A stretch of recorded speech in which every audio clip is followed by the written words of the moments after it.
So the rest of this chapter is a little bit lengthy, so I really want to just pull out a few things of great importance for us to talk about here. So chapter 1 is mostly about birth and prophecy stories, and this is a really key chapter because it introduces us to some things that are going to be really important for understanding the remainder of Luke's gospel. So this is a really key chapter, number one, because it gives us a little bit better sense of the type of genre that Luke is writing in.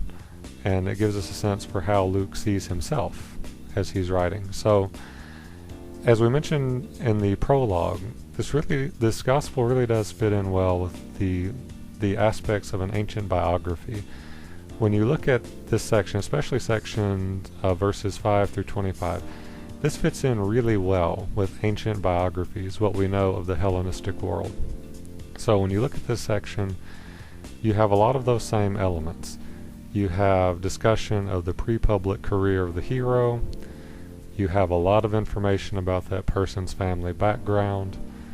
There are a lot of omens and signs that portend their birth. You have a miraculous birth story related to their conception and birth. And then you have some type of prophecy of future greatness. So all of those things help situate Luke in that line of ancient biographers. Now, the second thing that this section does is it introduces us to some themes that are going to recur throughout the entire Gospel of Luke. And so we've highlighted just a few of importance here. So number one, you have the emphasis on Jerusalem and the temple. These are all very key elements in the Gospel of Luke. Luke is very, very centered on the city of Jerusalem. You have a lot of action moving towards Jerusalem or taking place in Jerusalem. In this opening section, of course, you have John's father, Zacharias, who is a member of the priestly class. So as such, he is mandated to offer incense twice a day at the temple. So that's part of his job. The second theme that you hear a lot about the whole people, or activities of the whole people. And in this case, and throughout the gospel, you're talking about the Jewish nation as a whole. Number three, there's a big emphasis on prayer and the effectiveness of prayer. Right? And it also develops this idea of the poor, both the poor in condition and the poor in spirit. Here you have Elizabeth, who is barren. She's a simple woman. And of course, both of those things are really common biblical motifs, but you have a barren, pious woman who offers her prayers, and her prayers are heard. Right? She receives a visit from a messenger of the Lord. And the word that we often translate as angel literally means messenger. But at this time, the idea of a supernatural agent was very common in Jewish literature. So when we think of a messenger, we do usually think of an angelic being coming down from on high. Number four, really interestingly, the Gospel of Luke puts a lot of importance on the role of women. And that is something that is very unique to Luke. Right, the women here in this story often get to speak for themselves. They discover and remark on their own conditions, their own situations, their own experiences, which is something that you don't always get in the Gospels, in the other Gospels anyway. And then number five, you have this reversal of human expectations and perceptions because of divine intervention. So, in this story, you have Zechariah and Elizabeth, who, because of their advanced age, that would seem to preclude them getting pregnant. But Luke says that God does not operate on human timetables or by human wisdom. And so God comes in and he is able to reverse that situation.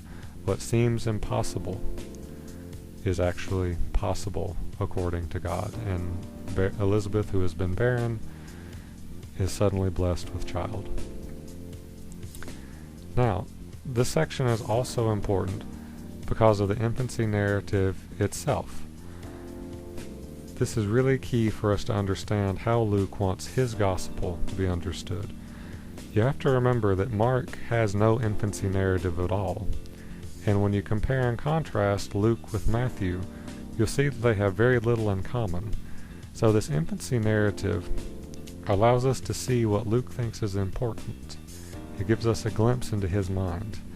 So What you have here is the first of many prophecies in the story, and Luke structures his infancy narrative in such a way that he is able to match John the Baptist and Jesus, with Jesus always having the superior position. When you look at their Annunciation stories, you see that they have a lot in common. Right? There are prophecies associated with both of their births. The angel Gabriel appears at both of their Annunciations. You have this background scene involving their parents and getting a good sense of their family life.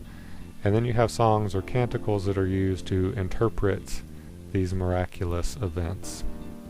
So you have this deliberate matching when you're talking about John and Jesus, and you see this later on when they're looking at their ministries, but Jesus, of course, always takes the superior position, which is not in any way meant to downplay the importance of John, because John is established at a very distinct line of prophets through whom God is going to come to his people and who will speak to his people.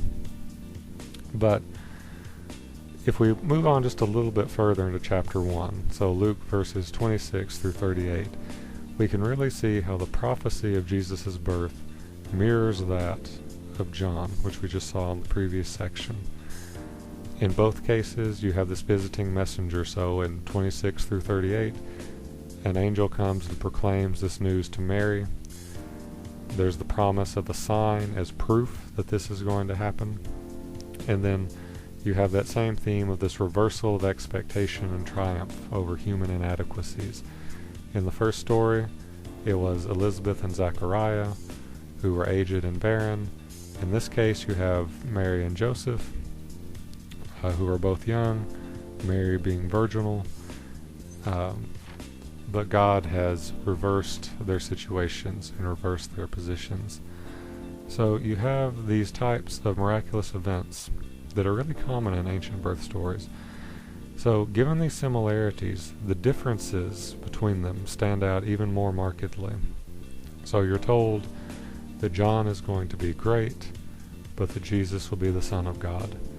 John is going to prepare the people, but Jesus is going to rule the people. John's time is only temporary, but Jesus' time is eternal. John is a prophet, but Jesus is going to be more than a prophet. Now, but this isn't the only contrast that you have here. There's also a very deliberate contrast between Mary and Zachariah. And this contrast stands out particularly when you see the difference in how Matthew treats this section and how Luke does. Matthew is completely focused on Joseph, but Luke, as is consistent with his concern for women and his greater role for women in his gospel, Luke is very focused on Mary, which is very much stands out against this patriarchal world in which Luke was writing. So it's particularly interesting because it's through Joseph, not Mary, that Jesus receives his lineage from David. But for Luke, the key here is Mary and not Joseph. So what do you notice about how Mary and Zachariah are different?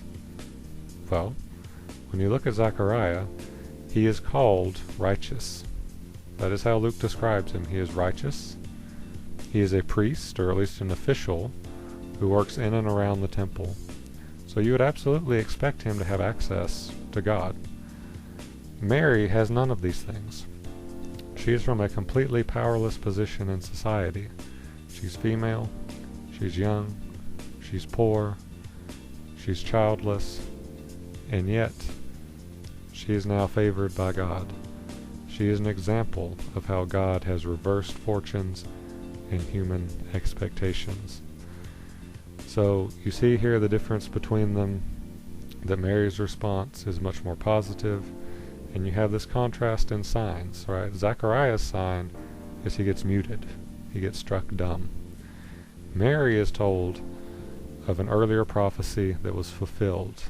So and this is a device that Luke uses sometimes. He uses an example of God's faithfulness to one character in order to bolster another character. In this case, Luke is using God's mercy to Elizabeth as a sign for Mary, right? He's saying that God's mercy to Elizabeth should give Mary confidence in the word of the angel, right? So that's a very interesting contrast in how these two are treated here.